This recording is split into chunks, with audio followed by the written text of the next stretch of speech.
A blush pink cartoon house sits in lush green grass under a cloudy blue sky. Text reads, Crip Tips TV. The text dissolves and we zoom into the pink house. Debbie, a pale-skinned brunette, boogies in her wheelchair. The camera pans over her shiny silver sneakers as she dances. She smiles into the camera. Welcome to the first episode of Crip Tips TV. My name's Debbie Patterson and I am your host. She is surrounded by greenery. We've all had a long year. It's been rough on all of us. And there's still a long way to go. We can see the light at the end of the tunnel, but it's probably farther off than we think. Crip Tips TV is here to help cheer you on for this last leg of the marathon. We've all learned a lot about isolating at home over the past year, but there are people who have been isolating at home for a lot longer than that. Over the next 4 weeks, we're going to deliver one new episode of Crip Tips TV every week. And each episode will feature an interview with some fascinating Crip who will offer insights on how to live our best lives during this pandemic. We'll also share with you our favorite online Crip content creators to help shift your perspective a bit. And we will answer your questions.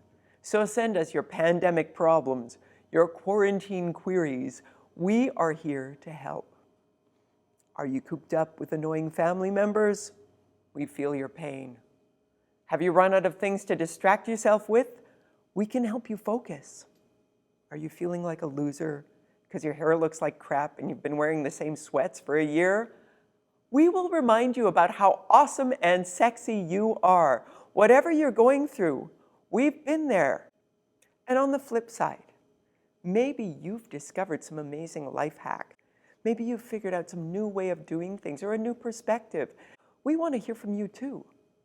Whether you've got brilliant new insights or you're just mired in frustration, send us your stuff. We're all in this together. We can help each other out.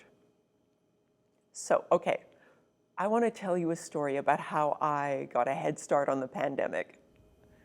A year ago, February 2020, I went to Toronto for a 5-day workshop. I was going to learn new things, I was going to meet new people, I was going to connect with colleagues from across the country.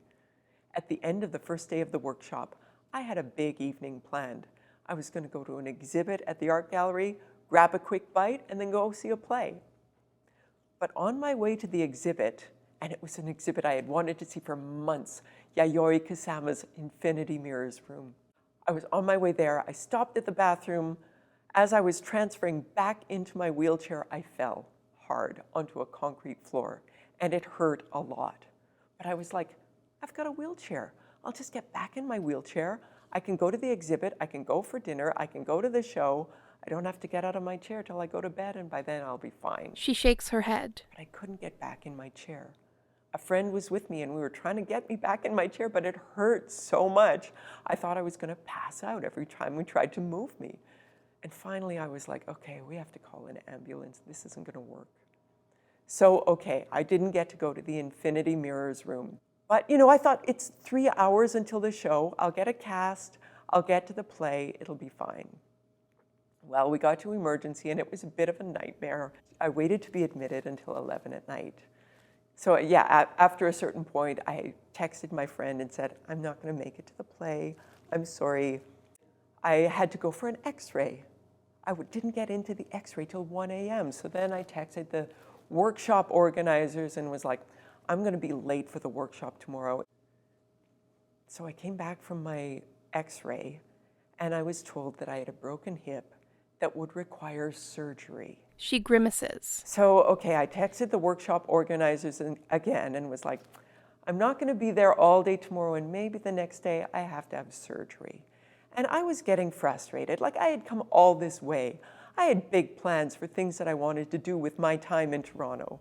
But MS has given me tools to deal with this, right? I've had to give up doing a lot of things I like doing. And I don't sit around crying about not being able to do the things I want to do. Instead, I do the stuff I can't do, because there's lots of stuff I like doing. So I said, okay, all right, so just invest in what you're doing. You can still meet new people, you can still learn new things, you can still have adventures. This is all a new experience, so focus on that. So I did. But then I realized I wouldn't make any of the workshop. Then I realized I couldn't fly home on my scheduled flight. And then the doctor told me I had to go to a rehab hospital and I would be there for 4 to 6 weeks. That was the lowest point of my whole stay. Man, I was alone in my hospital bed crying. And then a little voice inside my head was like, really, Deb? Really? Is this how you're going to spend your day? Is this what you want to be doing with your time? And so I turned it around. I challenged myself. I was like, how fast can you go from disappointment to curiosity? And it wasn't like I was pretending it was all fine. I wasn't ignoring the fact that I was dealing with loss. Instead, I just moved through it a little faster. And I got to be an expert at it. Man, I had a great time at that rehab hospital. I met fascinating people and I learned tons of new things. I did have adventures just by engaging. And through my hospital window, I watched as Toronto shut down because of COVID. I left the hospital a week early because I was afraid flights would get grounded and I wouldn't be able to get home because of the pandemic. I went right from the rehab hospital into isolation. And it's been an amazing year. So this is our launching point. Let's go on an adventure together for the next 4 weeks. We have some great guests lined up. Join us for the next episode when you'll meet Fiona Smith. She's been isolating at home since a wasp sting in the early 2000s caused an allergic reaction that has not stopped. She's become allergic to everything, and she's basically been staying home, living a great life full of value, purpose, and meaning. Let's talk to Fiona and find out how she does it. And send us your questions. Send us your advice. Write to us at criptipstv@gmail.com. That's criptipstv@gmail.com. Crip Tips TV is produced by Sick and Twisted Theatre with support from Manitoba's Safe at Home program. Crip Tips TV, we're here to help. She smiles mischievously.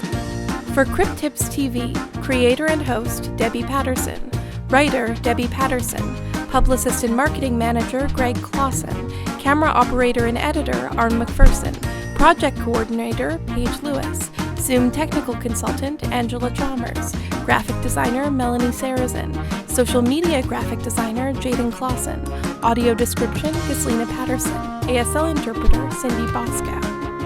For Sick and Twisted Theatre, Board of Directors, Kevin Augusta, Chair, Katie German, Vice Chair, Patrick Falconer, Treasurer, Dan Augusta, Secretary, Artistic Associates, Dan Augusta, Angela Chalmers, Trish Cooper, Arn McPherson. Sick and Twisted Theatre creates work in Treaty 1 territory, located on the ancestral and traditional lands of the Anishinaabe, Cree, Oji-Cree, Dakota, and Dene peoples, and on the homeland of the Métis Nation.